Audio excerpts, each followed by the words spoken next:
All right, so we're moving on now, and I'm just going to invite right now, because we're perfectly in sync, to hear from Mike Stanley, a little bit of an update on the Human Performance Innovation Centre, which I know people are very keen to hear more about. So I'm going to invite Mike Stanley, of course, as you'll know, well-known CEO of AUT Millennium and President of the New Zealand Olympic Committee, and also Kerry McMaster to say a few words. Mike.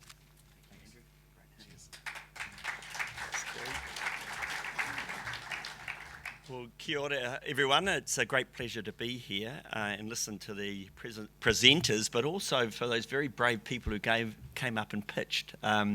Really stimulating. Wonderful to hear of your vision for the area that you're working in.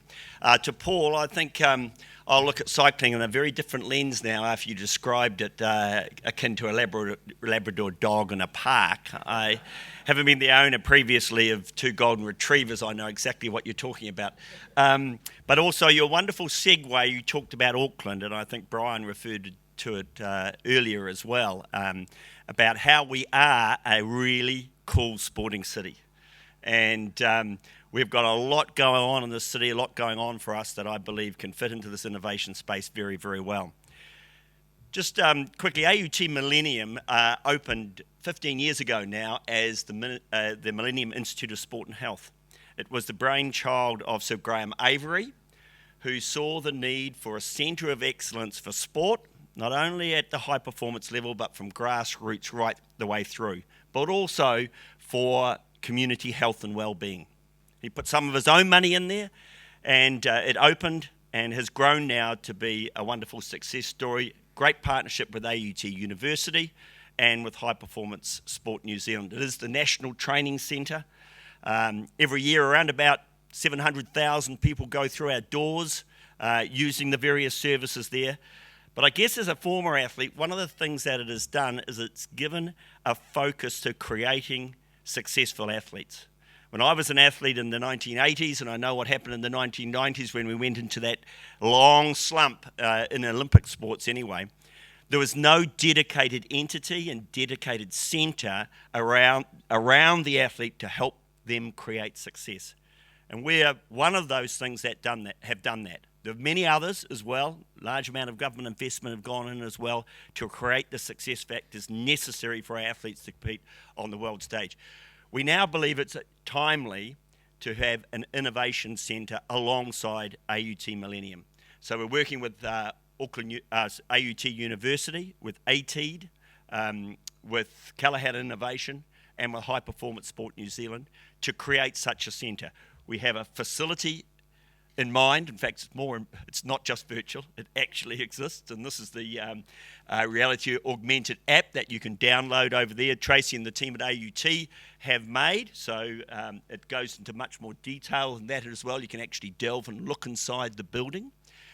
But what we're most interested in is building a community of people who wish to collaborate and work on problems to improve human performance. And some of those themes you've looked at today, you looked at materials, you looked at nutrition, at devices, but also, of course, data, and we go further into cognition. It could be all of those things and more. And we're really keen to get this up and running. So we've formed an MOU between those parties. We're actively working weekly on this together. We have commissioned a business case investigation with PricewaterhouseCoopers. That's being undertaken currently, and some of you will be spoken to about what you believe an innovation centre should be like, how should it run, what's the culture inside such an ecosystem so that we can get it right. And of course, we've got this wonderful app that can actually guide you through the facility we have in mind. As I say, right on the back end of AUT Millennium with that community of sport and research and education and health that already exists. So that's our vision, and we believe it's timely now that Auckland takes this step, and all the parties that we're working with agree on that as well. So it's a wonderful collaboration. And we've even got what I believe was announced earlier as our first tenant now. I haven't got the lease in my back pocket, but Kerry McMaster is very keen on this idea, and I'll introduce her now and welcome her to the stage. Kerry.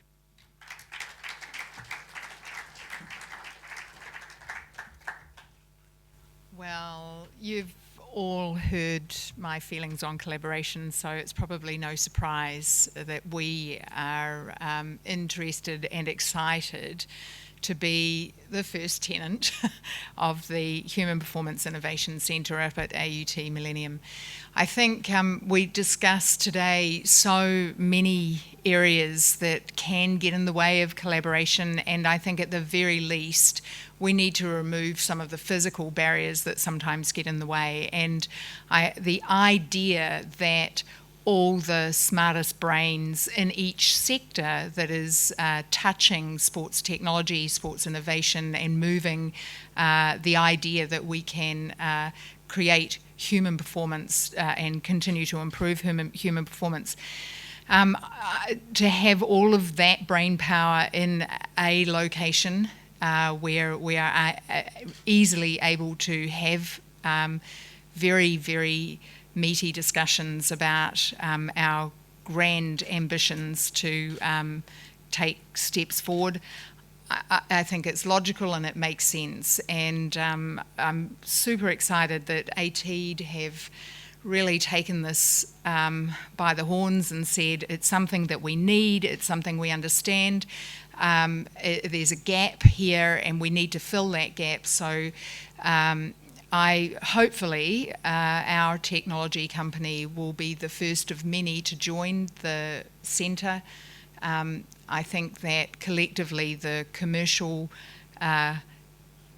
operations out there, the people, the startups out there who are trying to forge forward and they need some of that brain power to assist them, this is a very, very good place to be, to find the resource that you need and settle in and become part of that innovation community. Innovation breeds innovation, there is absolutely no doubt about it, so having innovative people all in the same place just makes sense. I'm really excited about it. Keen to see the lease, but we're moving in whether we get one or not, so